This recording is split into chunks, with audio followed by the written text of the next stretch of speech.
شرمیلا صاحبہ، اس کا سیاسی پہلو ایک یہ بھی نکلتا ہے کہ اگر ایک سیاسی جماعت الیکشن میں موجود ہی نہیں ہوگی، اپنے انتخابی نشان پر الیکشن لڑنے کی اس کو اجازت نہیں ہوگی اور اس کے کینڈیڈیٹس آزاد حیثیت میں لڑ رہے ہوں گے تو پھر وہ بعد میں الیکشن کے نتائج کو تسلیم نہیں کریں گے، پھر ایک الیکشن کنٹروورشل ہو جائے گا اور جو اگلے 30-32 دن ہیں جس میں یہ پوری کیمپین چلنی ہے اس میں بھی پھر وہ الیکشن کو کنٹروورشل کرنے کی ایک ظاہر ہے کہ ایک مہم چل پڑے گی اور ہر بندہ اس پارٹی کا بتائے گا کہ جی دیکھیں ہماری پارٹی کے ساتھ ہمارے ساتھ زیادتی ہو رہی ہے. تو یہ ایک درست ماحول آگے بننے جا رہا ہے اگلے 30 دن میں؟ جی بہت شکریہ ارباب صاحب. دیکھیے میں تو اس وقت بڑی حیران ہوں کہ ماں سوا پاکستان پیپلز پارٹی کے اور بلاول بھٹو زرداری صاحب کے بحیثیت چیئرمین کوئی اور جماعت تو کیمپین کر ہی نہیں رہی ہے. دیکھیے پی ٹی آئی کے لیگل معاملات اپنی جگہ پر، but what stops them from campaigning for the elections. Bilawal Bhutto Zardari صاحب اس وقت لاہور میں موجود ہیں، بلوچستان میں وہ جلسہ کر چکے ہیں، ورکرز کنونشن کر چکے ہیں، خیبر پختونخوا میں کر چکے ہیں، سندھ کے اندر کر لیا ہے، پنجاب کا رخ انہوں نے کیا ہے، پی ایم ایل این کے گھر لاہور سے وہ الیکشن لڑ رہے ہیں، وہاں کیمپین کر رہے ہیں. کوئی اور جماعت گراؤنڈ پہ نظر نہیں آ رہی ہے. یہ سب ڈرائنگ روم کی سیاست ہو رہی ہے، یہ میل ملاپ ہو رہے ہیں، سیٹ ایڈجسٹمنٹس ہو رہی ہیں، الائنسز بن رہے ہیں، بٹ عوام میں تو کوئی جا نہیں رہا ہے. اور ماں سوائے پیپلز پارٹی کے کوئی اور جماعت اپنا ایجنڈا ہی نہیں لے کر آئی ہے. منشور کہاں ہیں ان کے؟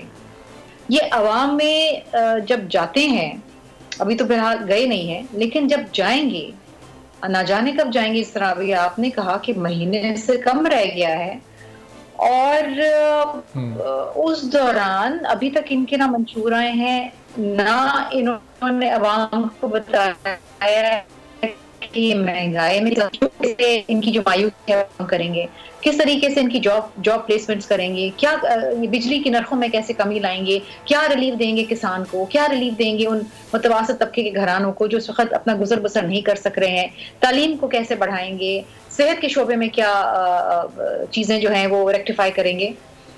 پیپلز پارٹی نے تو 10 نکاتی ایجنڈا دے دیا ہے، لیکن اس کے علاوہ مجھے سمجھ نہیں آتی. مجھے ایسا لگ رہا ہے کہ جس طرح پیپلز پارٹی الیکشن لڑنے جا رہی ہے، باقی جماعتوں نے تو اپنے آپ کو دستبردار کر دیا. ایک طرح ہم سنتے ہیں کہ ایک جماعت کے سربراہ کہتے ہیں کہ جی اچھا شرمیلا صاحب، اس میں مسلم لیگ نون کو ہم نے دیکھا ریسنٹلی کہ تھوڑی سی انہوں نے بھی اب پبلک گیدرنگز کو شروع کیا ہے. ابھی ظاہر ہے کہ ان کی ٹاپ لیڈرشپ وہاں پر نہیں ہے، لیکن حمزہ شہباز کی حد تک تو تھوڑی سی وہ ایکٹیویٹی نظر آئی. ایم کیو ایم کا جواب ظاہر ہے کہ رؤوف صدیقی صاحب ہی دیں گے، لیکن نون لیگ کی حد تک تو یہ معاملہ شروع ہوا. پی ٹی آئی کے جو اس وقت لیگل چیلنجز ہیں اس میں موجود رہتے ہوئے تو بڑا چیلنج ہے ان کے لیے اس وقت کوئی کیمپین کرنا یا کہیں پبلک گیدرنگ کرنا. کیوں نہیں باب صاحب، بالکل election is a challenge. P M L N کی ہمیں کوئی خاطر خواہ ایکٹیویٹی نظر نہیں آئی، منشور ہی نہیں آئے. پی ٹی آئی کا بھی منشور ہی نہیں آئے. منشور تو لائے نا، چلیں سمبل ملنا نہیں ملنا وہ اپنی جگہ پر ہے. کاغذات نامزدگی دیکھیے جی، ہزاروں کی تعداد میں کاغذات نامزدگی جمع ہوئے، اس میں سے چند اگر ایک 30-35 ریجیکٹ ہو گئے تو اس کو اتنا بڑا معاملہ نہ بنایا جائے. وہ بھی کسی وجہ سے ہوئے ہوں گے نا. آر او نے اگر ریجیکٹ کریں کاغذات تو کوئی معاملہ ہوگا نا. اب ان کے انٹرا پارٹی جو الیکشنز ہوئے جو متنازع ہیں وہ 2013 میں بھی ایسے ہی تھے. خود ہی ان کے لوگوں نے اعتراض اٹھائے تھے. پھر جسٹس وجی کی سربراہی کے اندر ایک کمیٹی بنی تھی، انہوں نے بھی کہا کہ جی غلط ہوئے ہیں. اس کے نتیجے میں یہ ہوا کہ معاملات درست نہیں ہوئے، لیکن جسٹس وجی الدین کو فارغ کر دیا گیا. تو اپنے انٹرنل معاملات تو خود درست کر لیں نا، کسی اور کا تو قصور نہیں ہے اس کے اندر. اگر آپ جو 40 سوال الیکشن کمیشن نے پوچھے ہیں اگر آپ ان کا جواب نہیں دے پائیں گے تو فیصلہ تو آپ کے خلاف ہی آنا ہے نا. اب آپ سمجھتے ہیں آپ سے کوئی پوچھے نہیں، آپ سے کوئی نہ پوچھے کہ آپ کے فنڈز کی سورسز کیا ہیں.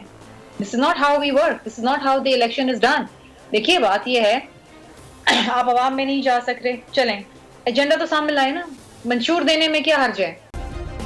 سبسکرائب کریں اور بیل دبائیں تاکہ کوئی خبر رہ نہ جائے.